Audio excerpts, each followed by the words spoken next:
All right. What inflows are we seeing into crypto ETFs, and what could that signal about investor sentiment when it comes to the election? Okay, so Bitcoin touching that 3-month high over the weekend coincided with these blockbuster flows across the 10 spot Bitcoin ETFs. Nearly $2.7 billion has been added over the last 7 consecutive trading days, 55% of that going into BlackRock's IBIT product, by far the most popular.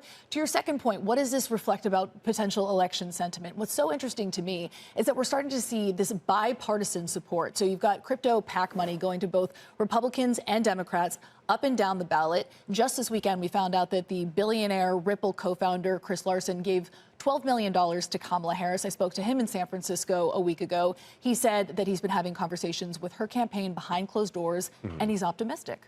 So in general, though, this rise when it comes to cryptocurrency, for a while, remember, former President Trump, he spoke at a cryptocurrency conference. J.D. Vance is seen as pro-cryptocurrency and Bitcoin. The fact that we're seeing this rise going into the election, again, 2 weeks away, is that investor sentiment saying that they believe that former President Trump's going to win the election?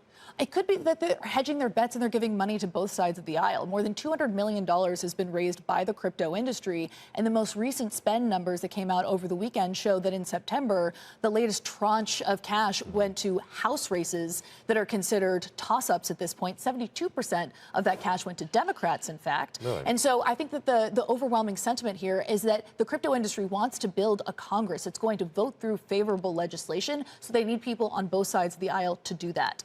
So one last quick question. You were talking about BlackRock's ETF product when it comes to getting into Bitcoin, a spot Bitcoin ETF.